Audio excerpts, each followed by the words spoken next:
Welcome everybody to some more Marvel's Avengers Alliance. Here we're gonna be taking a look at a brand new character. Yes, we finally got new content. While it is not Spec Ops, a new character is always very nice. Plus, there's a very good chance that this character might be needed for the next Spec Ops as a recruit hero. Uh, the same thing happened with Molly when Molly Hayes came out. As soon as she came out, she was necessary for the Spec Ops. So yeah, let's take a look at her. Now, I don't know a lot about this character. I have not read the bio yet. I know she's some kind of an alien from another planet. Yeah. There's something about her. I don't know. I don't remember. Her parents were some evil guys, something like that. Yeah, let's take a look at her abilities. Well, first, her passives. She has flying. She's immune to ground attacks. Okay, and then she has an ability that I cannot pronounce, and I think it's called Majesdanian. Chance to heal instead of taking damage when hit by energy attacks. Okay, immune to radiation effects, and nearby energy attacks generate one stack of Empyrean energy. So what is Empyrean energy? We'll find out soon enough, but about her other stats, so yeah, she's gonna be good from against energy users. So like War Machine. War Machine is not gonna pose that much of a threat to this character, and so on. Energy attackers not gonna have a good time against her.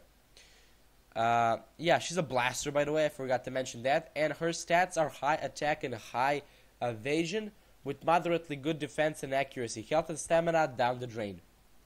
But she does have ability to heal herself and heal her stamina, as you'll see later. Anyway, good attack, that's good always, but good evasion might be sort of useful. She might be a dodger. Really torn on that one.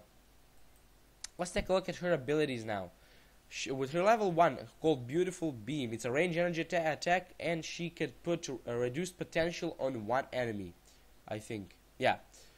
So that has a chance to lock out melee, range, buff, or debuff actions. So this is very useful if you are lucky and get lockout range on War Machine. So she's not gonna be able to do diddly. Okay, let's move on. Empyrean Energy. She puts Empyrean Energy on herself with this ability. So her attack is increased. Nearby energy attacks generate stamina, and it can stack up to 5 times. Now, if she faces an energy attacker, she's, golden. But if she doesn't, she might be, sort of iffish. At least on these stats. But she has plenty going for her, so this might not be that big of a problem. Anyway, Empyrean Energy. That's her own signature buff. She also applies perfect shots, so her next range attack deals extra damage, and breakthrough. The next attack that hits is guaranteed to be a critical hit, and this is going to be very useful, as you'll see later on. Her level 2 is called Prismatic Shield. It applies a shield to all allies, and it also makes them immune to blind and dark effects. Also, adds Shield Slam to all attacks on all allies. So yeah, opponents with shields are not going to have a very good time against her. Another reason for that is her level 6, which is an all-enemy attack, and it can stun everybody. 40% chance to stun. That's useful always, but it also applies melt armor. So yeah, shield's not gonna be very good. This does that all attacks against the target with melt armor ignore the defense stat. So they're gonna be doing massive amounts of damage. And I like that ability. Then her big ass kicking ability, the Empyrean Flare. I don't know, this sort of got in the habit to put, the big damage abilities on level 9. They did not always used to do this.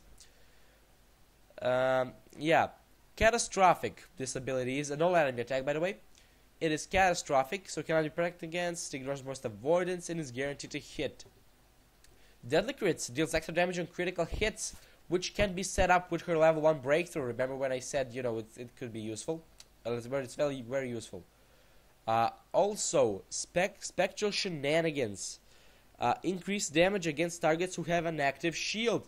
So she's gonna be a complete shield buster. She's gonna be a nightmare for Invisible Woman and rescue teams, which are some of the most annoying teams I've faced in the preseason. Very annoying. and this character is gonna completely obliterate them. And because she's a blaster, she might not be that used. We'll have to see, how good she is in combat, like on level 9 and higher. But, only time will tell. Anyway, exploit Empyrean energy is another thing that this ability has, and it consumes all stacks of Empyrean energy to do extra damage.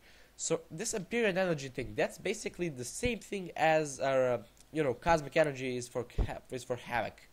It stacks up to 5 times. You can, apply it with this ability or with her passive. And when you do this one, it's gonna do massive damage. So I do not recommend using Empyrean Flare until you have at least 3 or 4 stacks of Empyrean energy, because this is a catastrophic attack, it's an all-enemy attack. So this might be, a big all-enemy finisher.